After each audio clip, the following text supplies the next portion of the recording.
But now it's time to move on to the panel and kui te kuulete oma nime, siis palun tõuske aga püsti ja võtke koht siin sisse. Paneelis astuvad üles arhitekt, füüsik ja visioonilooja Kaja, kes on ka uue korraldaja valikukomisjonis ju. Leedu kunstiajaloolane from Lithuania, curator and the Lithuanian commissioner Kęstutis Kuizinas. Arhitektuuriloolane ja paljude Eesti väljapanekute kuraatori konkursid ja žürii liige Kurg.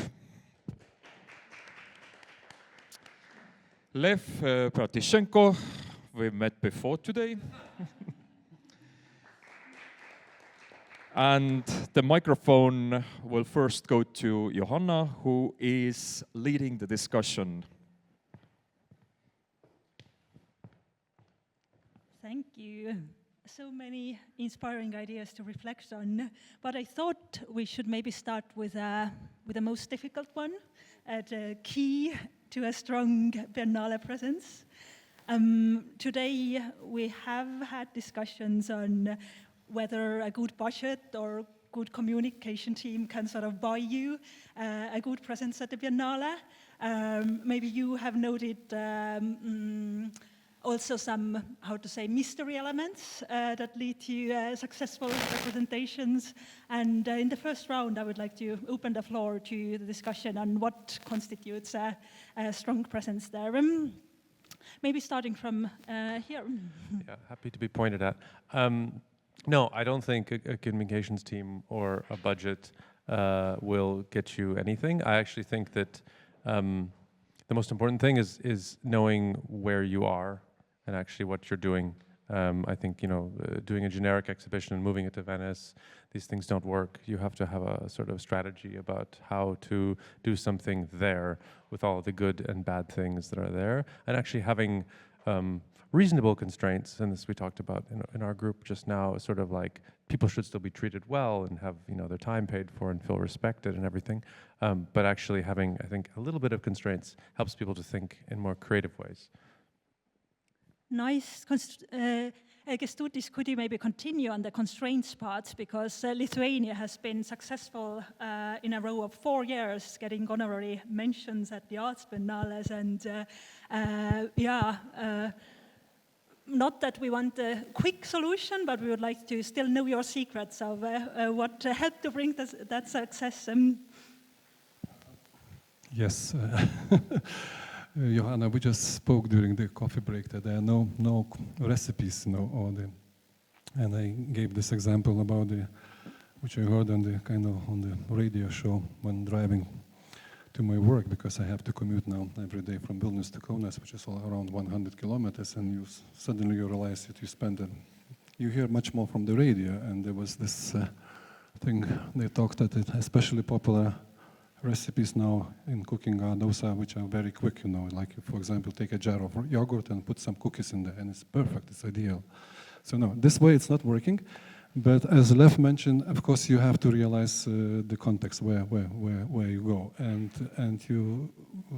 it's still kind of not easy to anticipate many things, because, for example, in case of success with Lithuania was also some coincidences, let's say, which I was mentioning during our prep talk, that pavilion in 2011, behind the white curtain it happens, I was the commissioner and Darius Mikšys was the main artist, who proposed this concept of kind of curating the processes of state support, or rather representing it. Basically, the idea was to approach all 300, stipendiates who got this state support for their creativity, for their work, and to present them behind the white curtain. Basically, they were not shown, and it was just a stack of works, behind the white curtain. But the pavilion was organized in that way that it worked like a gallery situation. You arrive, like a dealer, you open the catalog, if you're interested in one another work,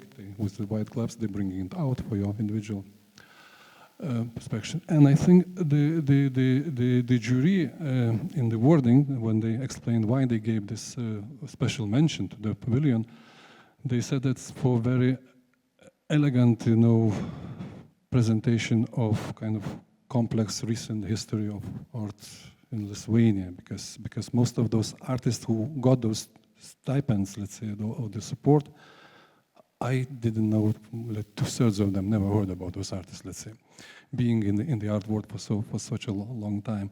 But when I say the coincidence, meaning that at the same time, at the same Biennale, there was the Italian pavilion, which had very similar concept, but it was shown like you have here all over, like, there were crowded installation, and it was kind of horrible.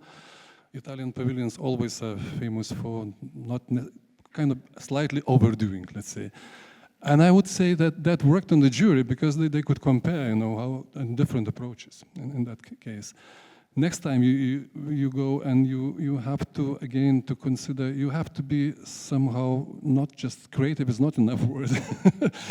you have to have a really set a very special sense of how you position yourself in a certain context, especially coming from small countries like ours, what are our strengths and so on. So, of course, for Lithuania, we were so lucky that we got 4 times in a row, the special mention by the jury, and to end up the story, we got the Golden Lion in the end. So the Venice in itself, it's already for, especially if we're talking local in Lithuania, for the media, it's a very strong word. It works. I mean, it's always breaking news. So I thought to start my hello from, first of all, congratulating Estonia for having this beautiful anniversary, 25 years. So Lithuania in architecture started much later. In 2016 only was the Baltic Pavilion, and still, let's say, our next participation in Venice, in addition of 2027, was just recently endangered, as you already mentioned in introducing myself. Because if you Google Lithuania Venice Biennale 2027, you get immediately super contradictory, the headlines. Lithuania won't take part in the Venice Biennale, Lithuania will take part in the Venice, Lithuania was cancelled, and so on. And that's the announcements during like 1 week, period. So yeah, this was just a recent story. We went through this kind of turbulent time, but finally, yes, we're planning the project. Yeah, let's get back to that in more detail maybe later.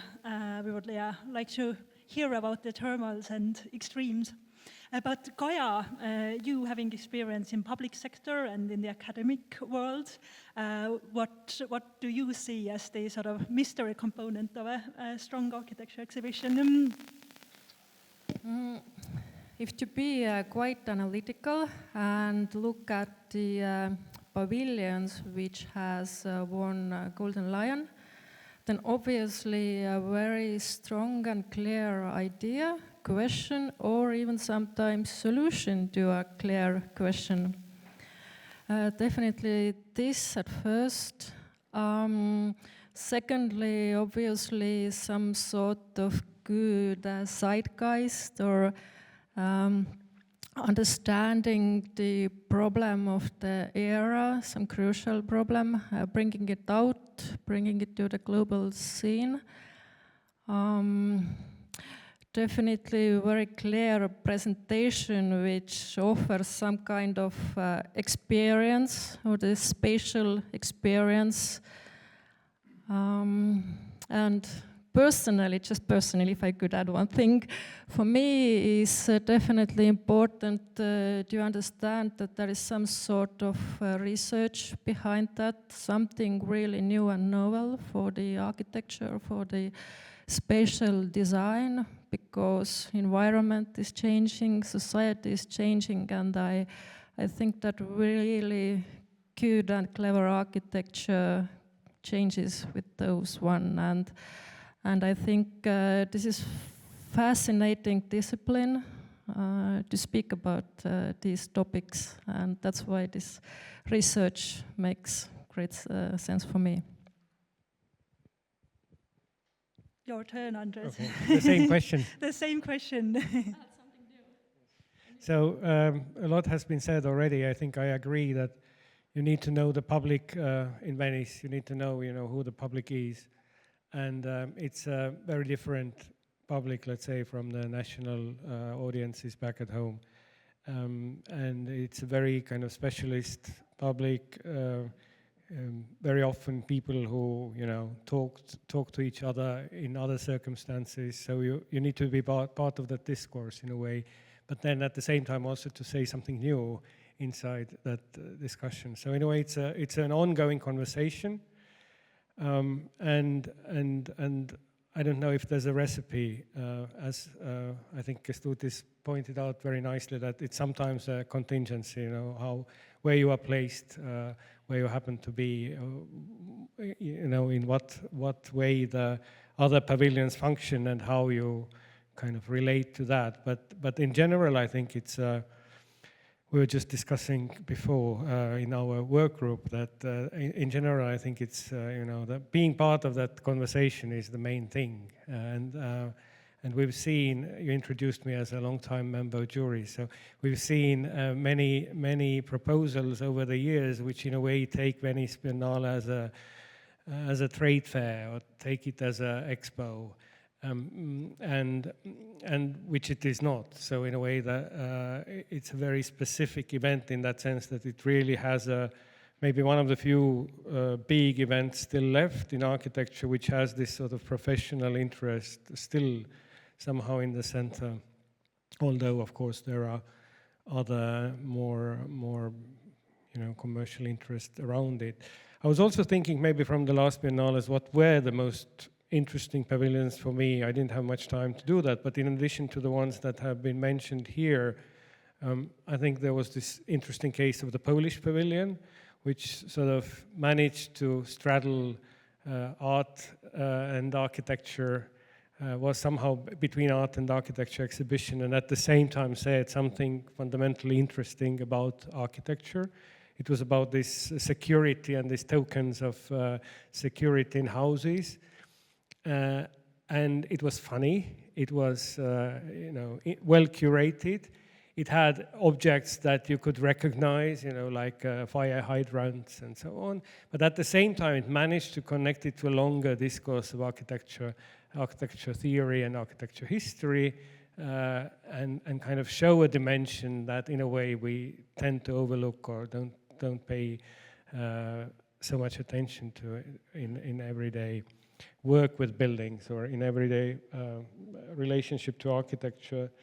And then, you know, other my favorites maybe was the Kazakhstan pavilion with a Soviet heritage, but then presented in this very kind of contemporary, inside this very contemporary discussions about solar energy and alternative energy sources, but at the same time kind of functioning as a nice counterpoint to this techno-utopia that was happening in the main exhibition, and kind of reminding us that, you know, all these nowadays a little bit like outmoded technologies have at some point been these super hyped technological innovative projects as the one seen in the main exhibition. You know, they could become something odd objects like the Kazakhstan solar station.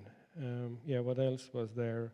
And then maybe also, you know, critical pavilions, which I don't remember which was it Peru or Chile, which had the data centers, which in a way was also a very nice counterpoint to this, you know, what was going on in the main pavilion, reminding us that all the computing power has to land somewhere. It has to have a physical presence, and it's usually outsourced to global south, to these data centers that are popping up in near residential areas and are polluting our, you know, soundscape and our quality of life. So in that sense, I think, you know, there are different models, but the main thing is somehow to be able to link yourself to the discussions that are going on in other pavilions and that are going on more broadly, as Kaja was also saying. If I could maybe just make a comment question, because I think your question brings up another sort of obviously, like, well, what is success? What is a good exhibition, which everyone will have a different answer to. I'm personally quite interested in how things that are currently maybe seen as side effects of pavilion projects, opportunity to network at this big party, also the time spent working with all these people as a kind of function of networking, or this release valve where architects that maybe don't often have the opportunity to do research get to do this and have a reaction to it in public. How these kind of things, which are side effects usually, could actually be part of the goal. No? I'm very interested in, I don't know if anyone has any ideas of how that can happen, or if we know a project where that's happened, but I think sort of redefining success can also be a very interesting strategy that might sort of turn it around. So the side effect of then the exhibition or the project actually is much more successful as well. It's a conference of coffee breaks only. Yeah, exactly. And it happens that all successful projects, they were so different from each other, That's also important to notice. I feel it's important But both was it on Kazakhstan or Uzbekistan, I wonder, because it was also one of my favorite. I think it was Uzbekistan, yeah, because it was the solar city in the mountains, yes. I feel the side effect is important both on the curatorial project level, but also the national organization level. And in the open call, we also have a huge attention on the side effect that participation brings to the wider architecture field itself, because the network, the whole discussion should actually reach further than just Venice. But I was thinking of continuing on the idea of not participating, and it was interesting how Karlak's group's initial question was what would happen if we would skip and what would we do with the resources, but your presentation was more about the, how to say, almost like a motivational speech of we should put every penny in that. Yeah, exactly. Your question was out of question. And I would direct this question to Kęstutis. I think we all would like to hear more about this whirlwind in Lithuanian media about deciding not to participate in the next biennale and then reconsidering it a month later and coming out with a new press release. Could you maybe give a bit of insight about how did it actually go? What was the Culture Front's reaction? What was the media reaction? And what really pressured the ministry to make a different political decision at the end? I don't know how to summarize, because we went through some really, I would say, turbulent time. I'm talking from September, I think, or October last year, when the government, we had a breakdown of the government, basically, and the prime minister had to resign. And then the new coalition has been formed. And in the coalition, one of the three partners has changed, and basically, coalition which was run by the Social Democrats, they invited, the kind of small group, but it's a very kind of radical populist, let's say, party in Lithuania. And then the portfolio which belonged to Ministry of Culture, which used to be for the group party which was expelled from the coalition, and portfolio was a very important one. It's like energy, Ministry of Energy, in Lithuania. They decided, even the president has shown the initiative, that we have to swap to change it, and of course, which is probably very painful. But then Ministry of Culture was proposed to the Populist Party, and then I thought that Lithuania is kind of a very peaceful nation. We are supposed to be kind of shy people, but then we had a really like a series of the strong protest actions, manifestations, rallies, like in the late 80s, like from the independence time, like we had thousands of people went, and I myself went again in front of the presidential palace, to stand and demand that we cannot do it like this, because the person who took responsibility, who was appointed, very quickly appointed, has nothing to do not just with the culture, but no even idea what are the main events. If you would mention, for example, the Venice Biennale, answer would be what we're talking about. Doesn't matter, but I mean that the Ministry of Culture, the position of minister was very kind of sensitive, and then again, we didn't have a minister for culture for like 2 months period or something. The person who was delegated by the ministry was really kicked off from there because that shows that public opinion matter. I mean, but then the prime minister and again the governor, they didn't dare to choose another one because they were supposed to take from the same party and there are no candidates. So we were living without basically Ministry of Culture, and that means end of the year when they have to form the budget. I mean of the next year. And since I represent the state-supported institution, the National Institute of Architecture, so of course I'm a bit more connected to the Ministry of Culture. I heard some rumors, so let's say that there might be decision because of the cuts of the budget, and there is no Minister of Culture who can defend, the field, and at the Ministry of Finances.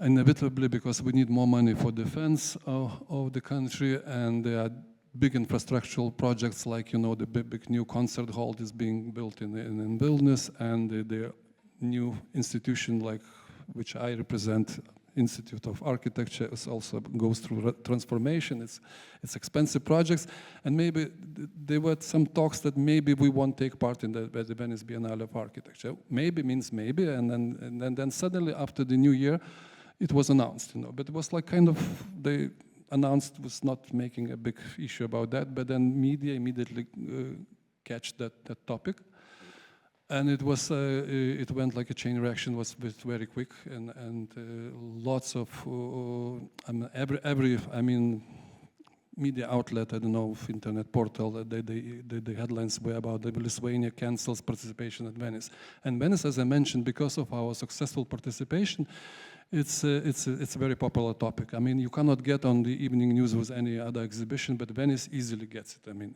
it gets in there. And then because the new minister finally was found, and not from the Populist Party, but Social Democrats, they said, okay, and then we will send someone who is a bit more, let's say, relevant to the position. She was just very new in the cabinet, and she started her career with this kind of canceling the Venice Biennale. And I myself gave a couple of interviews in the radio and television, and how bad it is, to skip one Biennale, because the explanation was that we skip only one, and then we'll be back. I said it's not so simple, if you step out, you lose certain, habits, understanding, and everything, and then again you might need to prove the politicians that it's important, and you need a budget for that, and so on and so on.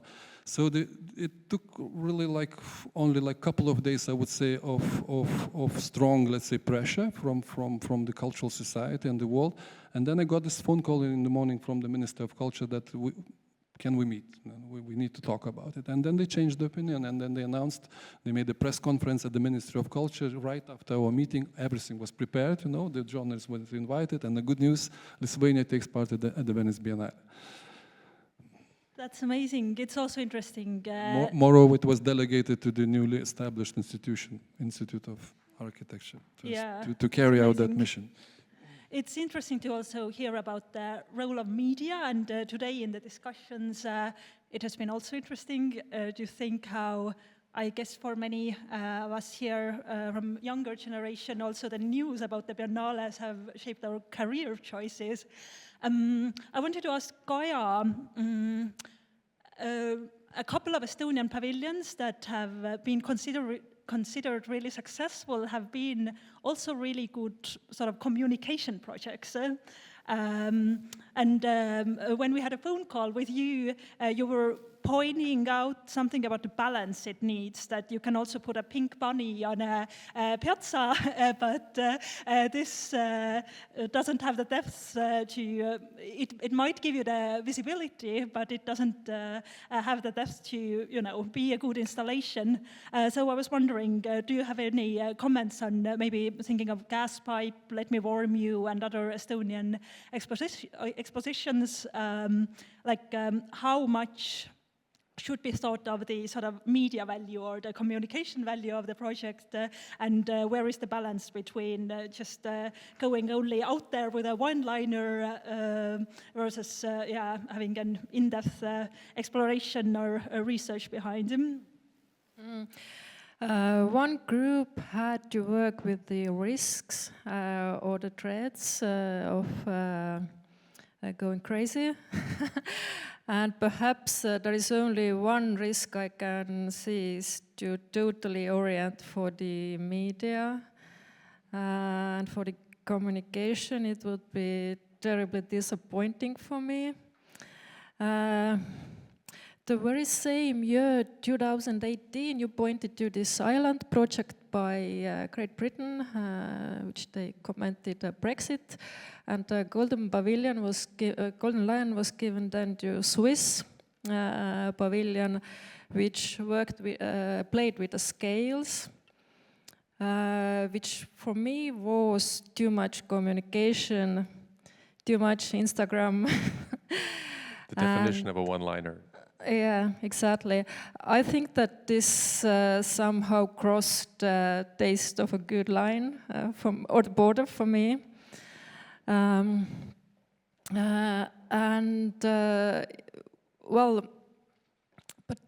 Yes, I just said that we can really install this red or pink rabbit or whatever. But I think that the last project, the Let Me Warm You, or which are playing with the formats or are situated in a cityscape, I think they are really a clever and wise way to be noticed. And I even think that this kind of playing with the format or looking for a new kind of format could be really good to find some clever niches or clever comments or something like that, because it's super easy to do a comfortable, nice architecture exhibition in Arsenale box. But I think if you think about this city space and people and all about that, which architecture is actually about, then it's much probable that you come up with a really interesting exhibition. Thank you. As a continuation, I would actually like to ask Miina, who is in the audience as an expert. Finnish has also had a lot of attention with, for instance, this vernacular toilet project. Do you have any comments along the same lines on finding the balance between media attention and the curatorial depth, as also media is your background for audience knowledge? Miina is from ArkInfo, Finnish main organizer, and she's the head of communications for Venice projects. Yes. Well, thank you for the question. Basically, the reason why Finland, or at least in our understanding why we are present in the Biennale, it is the whole operation is a communications operation, including the exhibition. Of course, we do want to have curators who create very good exhibitions as for the exhibition visitors, but then if nobody knows about them or moreover the themes behind them, then it doesn't serve its purpose. So of the 4 exhibitions that we have done so far at ArkInfo, we consider the most successful one to be the one that did have a kind of a one-liner, the Huusi exhibition that you mentioned. The whole name of the exhibition was Huusi, imagining the future history of sanitation. And then the book of the exhibition was called Death to the Flushing Toilet. So to have this very provocative kind of a statement, it worked very, very well. We had a reach of more than 550 million readers in the media. And but then, of course, it wasn't a one-liner. There was a very, very serious kind of a global question behind the exhibition. And I would still add that what kind of if the title or the kind of the way to come into the exhibition is provocative and kind of a one-liner type, then we consider that the exhibitions should have these kind of 3 levels. That there is the level of for the one who just comes in and goes out, and what is left with them, and then the ones who stay a little bit longer, like the normal exhibition visitors, and then the ones who really want to go in depth into it. So the exhibition should give something to all of these, which is also then for the media the same levels in a way. Yeah. I started to think that as the first round was about what constitutes a good project, and many answers were about constraints, not overdoing it, having a clear idea, then maybe it could be the way that the role of media is to turn those constraints into strengths and to sort of support that sort of risk-taking with maybe limited prerequisites. But to continue on the Finnish side, Kaja is also there as an expert, and I'd like to also direct the discussion more towards the formats of organization. What is... Could I make one comment on media, yes, just before we, totally, since we're totally. leaving the topic, just because I'm often in Venice as a journalist, and I think you could almost imagine it like a graph, a kind of relationship between how clear, close to a one-liner is maybe an exaggeration, but like you have that, and whether someone just walking by who's exhausted and on their 10th espresso of the day will notice anything. I think you can also think of it having kind of an appropriate media approach, where I don't think I've ever received anything other than the standard press release. But surely there were many projects that actually had a very interesting process, and if they kind of approach specific journalists carefully, not asking for too much, but saying like, hey, there's sort of more here than strikes the eye, and we think you'll be interested in it because you've written on this or that. It's a lot of work, but I think like kind of having an appropriate, as we said, understanding of where you are, but also an appropriate media strategy that's not just like one size fits all, can kind of compensate for those differences in projects. That's a good point. Maybe, Andres, would you like to also comment on the media? Because we were discussing with you about Biennale as a sort of high-speed medium in itself, and the change of it at an age when media itself is changing. Do you have anything to add, having researched these topics as a historian? Well, understanding media then more broadly, like exhibition itself as a media.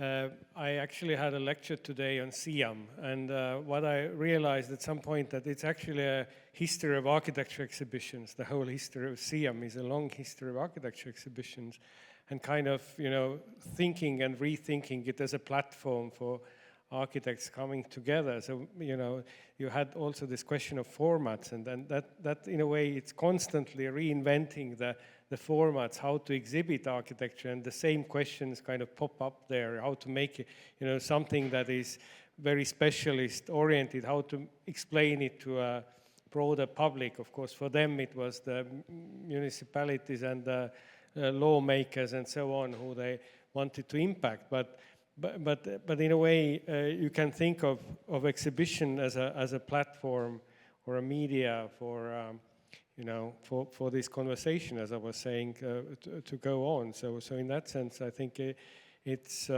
not solely like magazines or internet media, but the site itself, which is still valuable for me as a place to come together And it fits into this longer history of having a discussion. I think that in a way, modern architecture or whatever architecture we are living now. So it's part of this exhibition is so much like in the center of how this architecture is made. So I think in that sense it's Venice is super important, and it was quite surprising to see that. Well, I of course knew that it's come so late. The architecture is a special biennale, but you can rethink this longer prehistory to that. It's not only Venice; it starts much earlier. So, it's part of a very, very long discussion. Totally, thank you. But now to get to Kaja and to direct the focus more on formats, I was wondering that as you have curated it under so different types of organization, do you have any comments on how the curatorial selection process affects how you work with the project? Because I imagine it must be quite different. Like maybe in one case you have to defend your project in front of the jury, and it keeps you like in a totally different situation than when you're handled the project and just trusted to go where your instinct takes you and picked like as a creative and not just for the idea itself. So I was wondering, do you have any comments on these different journeys that you have had? And additional part of it is that, do I remember right, when you were curating under the museum, the competition wasn't actually for a Venice curator, the competition was just to start to work at the museum, and the Venice project was a bit kept in a secret. So how that sort of curatorial selection process where there isn't that glam around that affected it or brought new ideas to the project maybe? Yes, I think it affects a lot, like the outcome, of course. And I was when I was hired to the museum, they already knew that they will give for me the Venice project, and but the role, like how I will be working on it, it was something that we didn't agree yet. So we were defining the process on the way. And then the selection process also for the artist. I think that those who are in the process of selecting the actual artist or curator, they are in a really important role. And also, I think it's not only the selection process, but also the kind of afterwork and aftercare in a way after that, like, and how do you keep on working on the topic? And also when we think about the discussion, what is specific for the Venice is that for us, for example, afterwards I have been reflecting that actually that we had the three museums. We had the Arkdes and we had the National Museum and then our museum, that we had the group of curators from 3 different countries criticizing our concepts and also kind of giving comments, and also we had meetings where we were kind of prototyping the Venice discussion in a way, and we could kind of we could measure in those meetings like if this is interesting, this topic for the audience that is so specific in Venice. I think it was really important. So I mean that it's not only about the selection, but also how do you do the process afterwards when you continue working with the selected project. Yes. Yeah, I really valued also in your lecture how you brought the attention to how you as a curator really decisively, work on the atmosphere you want to create in your work theme after being selected. Yeah, and it's always like really different. If it's like an collection-based exhibition, then it's like really you're paying attention to different topics or different things than when it's artist-led, when you're inviting an artist from outside of architecture field do the architecture. To the architecture exhibition. So you have different kind of responsibilities also. Yes. Thank you. I also see Maria in the audience. Would you be comfortable to comment as an arts commissioner? How did you get to this method of curatorial selection where you're, with an open call, selecting an artist and not a curator?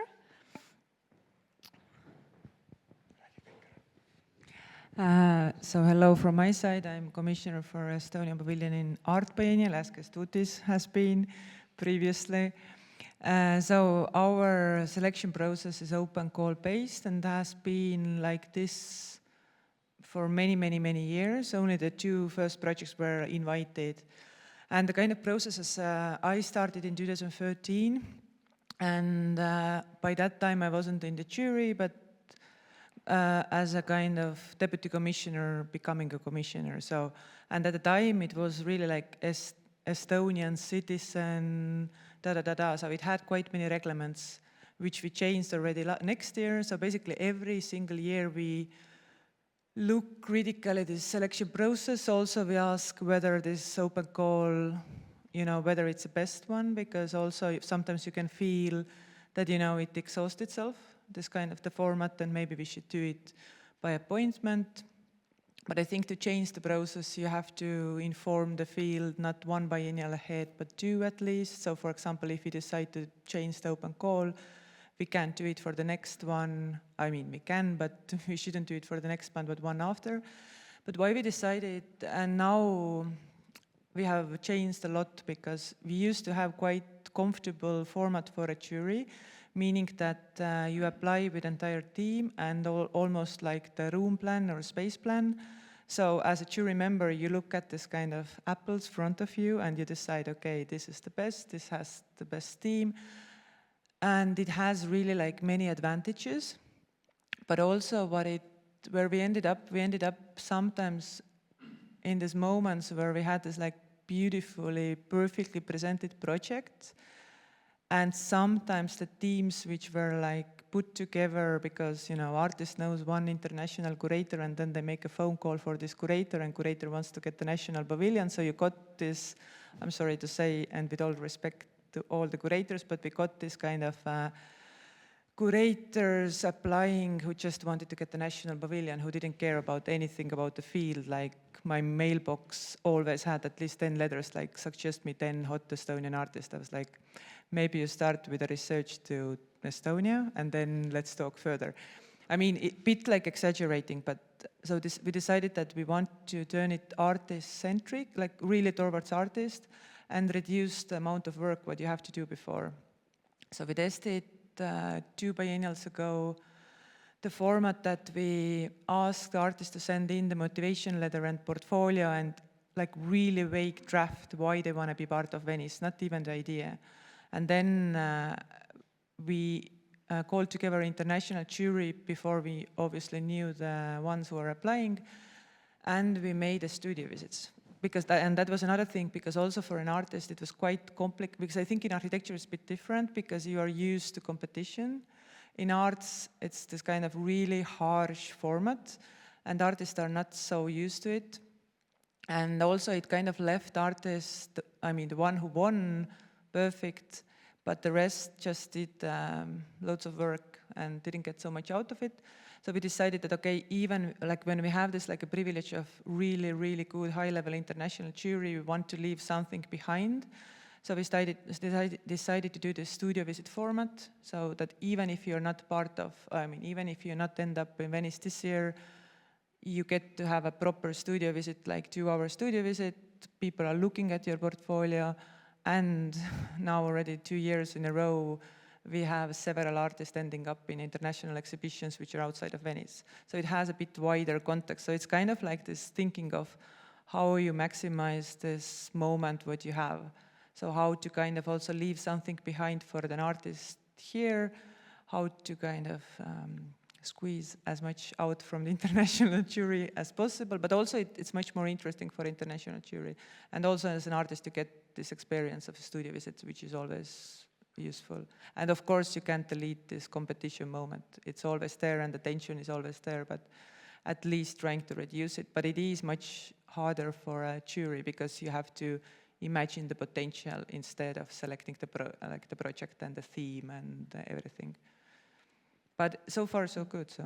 Yeah, I think it's a good example of how on the organizational side you are looking further on how to give more back to the creatives. In the panelists round, do you have any ideas on how the way that the project is commissioned could shape the creative process and bring maybe more positive side effects? I know, Lev, you have been working with many creative models in the Canadian Centre for Architecture, right? Yeah, I mean, I can tell one story. I don't know how relevant it will be, but it was fun for me. I ran a workshop for 5 years there where we spent a week together and then produced a small publication.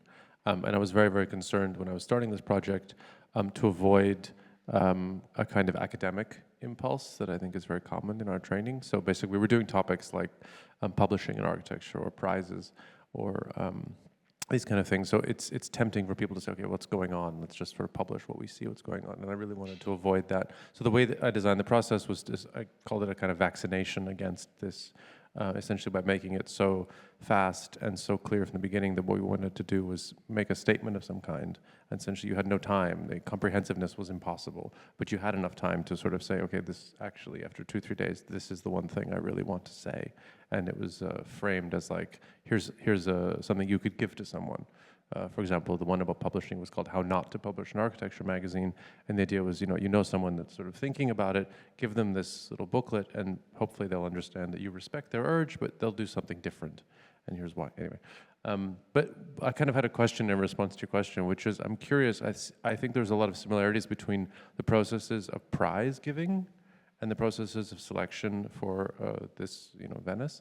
And I'm kind of curious what those structures and processes are like in Estonia, and if there's sort of useful things between them, where similarly people are trying to kind of like use the side effects, the jury visits, the studio visits, whatever, to kind of like create other things.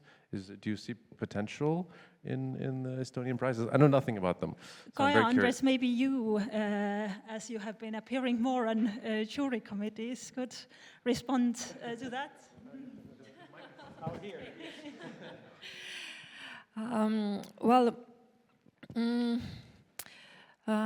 For me, it's really important that whoever will implement the pavilion, that this group is given the chance to fail, that we really take the risk, that we are really bold, because as a background in practicing architecture, in everyday design, there is no much space for the research in architecture. And I think this is a really good opportunity to carry out some sort of research and look for the new meaning in architecture.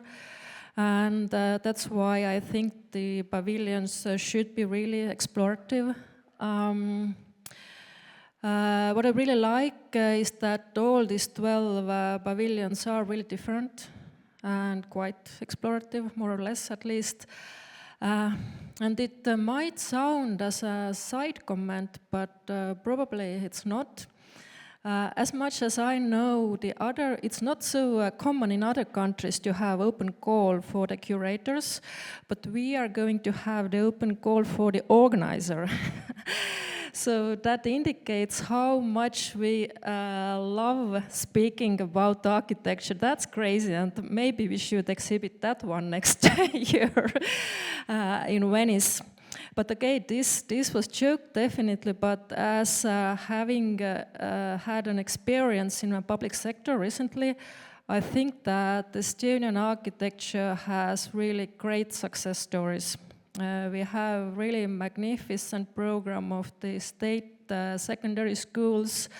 About 20 really magnificent schoolhouses are built. And I think That's because we know how to speak about architecture. Also, we just established the Land and Spatial Development Board. We established the State Architecture Institution, which is really revolutionary in Eastern European countries. Also, we are going to have the aesthetics in the construction law. And that's really a huge success story, and it all originates from the fact that we know how to speak about architecture, how to speak about spatial planning, how to argument, how to convince that it's important, how to maybe even give the solutions to the economic problems, to the societal problems, to the environmental problems. And I think whatever way we will carry on with this biennale, I totally agree, Karl Taag, that every penny is worth that and much more. That's a really beautiful thought.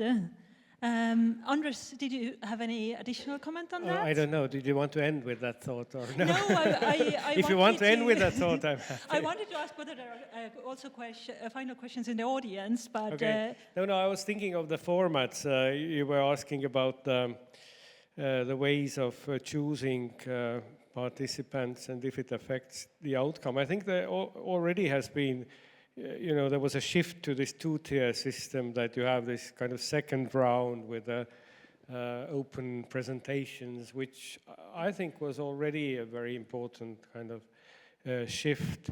And then there was also this Johan's case of doing all 3 Baltic countries competitions and winning all 3 in a way, which was also like kind of a bottom-up initiative in shifting the selection process, and maybe there's something in there of, actually collaborating on the commissioner level between the 3 Baltic countries and doing like a common competition, at some point.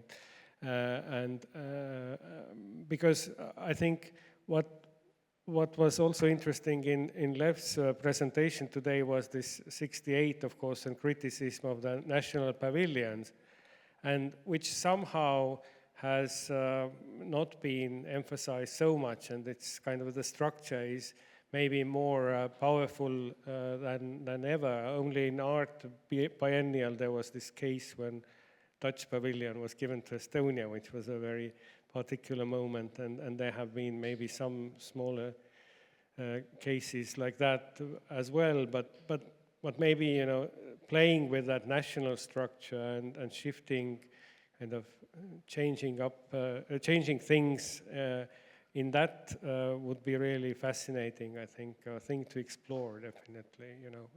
I know it sounds very difficult, but at the same time, then Estonian representation or Estonian pavilion has managed to overcome a lot of obstacles in many biennials, then why not in that context as well? Totally. Before a final quick round, are there any questions in the audience, or are you already waiting for the house excursion?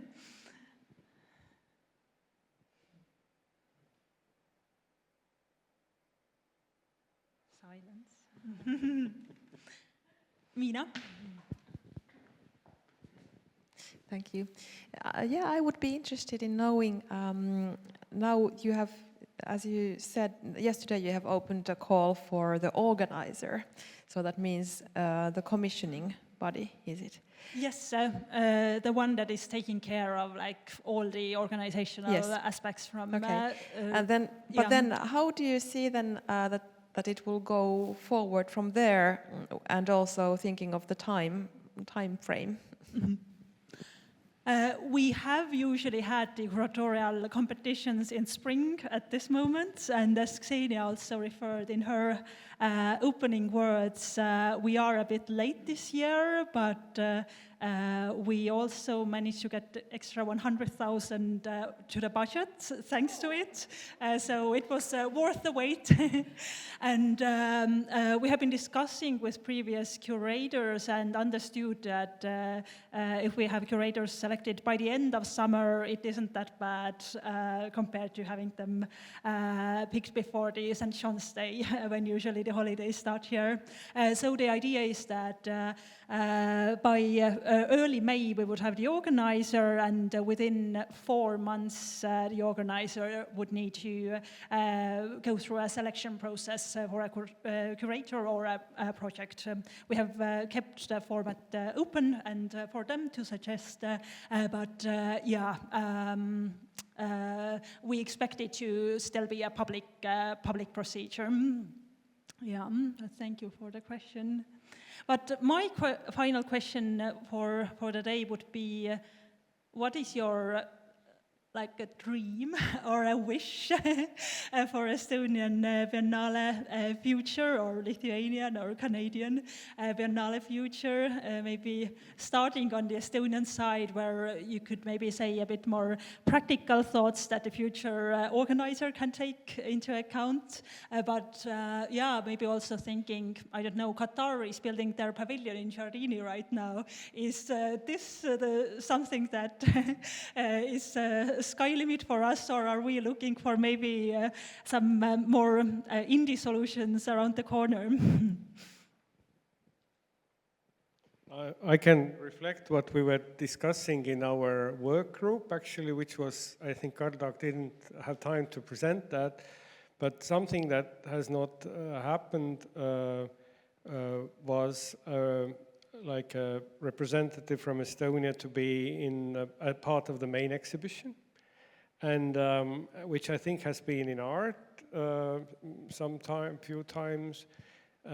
So in a way, that was something that would be even better than the National Pavilion, and would fit this, what I said earlier, that, you know, being part of the conversation, being a kind of, you know, bringing the conversation back here, but also kind of our conversation to Venice. That's maybe, in some sense, a very good solution. I don't know if it's an ideal, if it's a dream. I haven't not thought about in these terms, but maybe that's something worth thinking about. What are the ways for this to happen? Yeah, Tallinn 10 should have the new invitation to participate. My dream is to have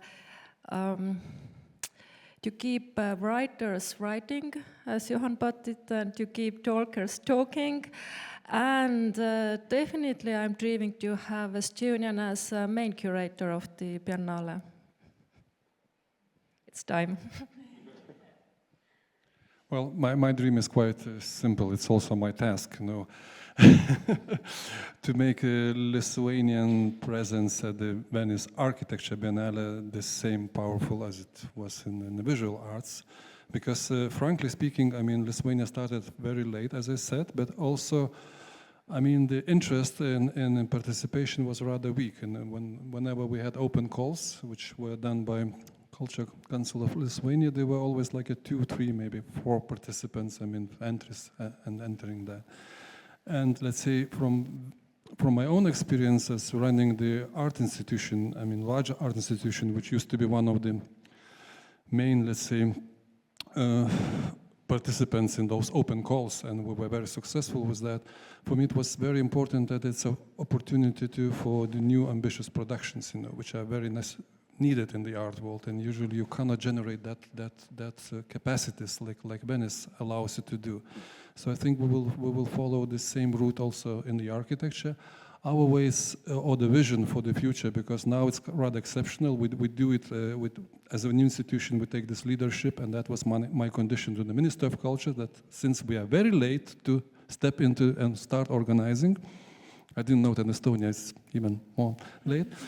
I said that we don't have time for open call this year, so we either do as a new institution, and you give us, you know, you give us a chance to do that. Of course, we announced that, I mean, and that we are open for new ideas, which we might implement in the future, talking about the new model, or we might even implement in the project, talking with the curators, but this time it's more exceptional. And also another condition was the money, of course, that we should have at least the same budget like visual art has got it there. So as I said, my dream is like step by step, but at least it's to be like catalyst, you know, in that field, in the architecture, and to make it the same, to create similar reputation as also in the media and in the public's understanding what Venice means in architecture as well. If I'll start with my wish for you, which is that you don't get a pavilion. I think it's a trap. Don't do it. It doesn't help. And then my dream is more generally, I think, as my talk, you know, it's an immense opportunity to not be normal, to not reproduce the conditions of, you know, exhibiting or making architecture wherever you're from. But I think to do this in a truly like luxurious way, I don't just mean the money, but also the processes. It's very hard because you're going to have all these structural things sort of saying like, no, this is too much, this is not normal. But I think that's where the real power of it is. So don't be normal, please. We'll follow that. Thank you so much, and it's also so heartwarming how our circle was kind of activated lately in the Baltic Nordic side because of difficult news on Russia, possibly coming back to the Biennale, and it's at the same time nice to feel so close cooperation and so operational work and collaboration between our countries here. I would finish on those works, and Meelis will wrap today up. Okay, that was unexpected. What can I say? I was complaining before, during the break, that 11 years at the Ministry of Culture of Estonia, but I never got to go to Venice Biennale. It's a big mistake. So thank you to all the panelists for the presentations.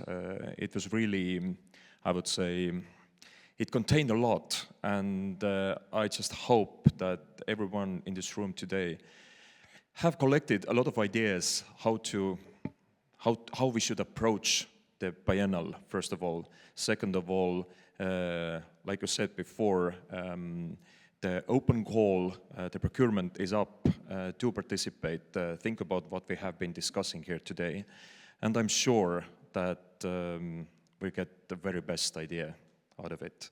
Of course, the time frame is a little bit worrying, isn't it? I think the thoughts are already gathered, so everybody knew it was coming. Okay, good. It was just the only siren I had, in my head. But anyways, I had a few questions in the beginning of this little seminar. Do we have to? Of course, we do have to. What is it we gain out of it? Many good things, probably. What's more important, the quality or visibility? All of that, maybe. Is a political statement important? Why not? What's the good formula for an exhibition? Many things, again, a lot of ingredients to that. And what does it cost for the government? It costs something, but it brings good revenue. Do you agree? So, thank you, panelists. Thank you, Mull, who didn't finish his or her bubbly. You can do that later on.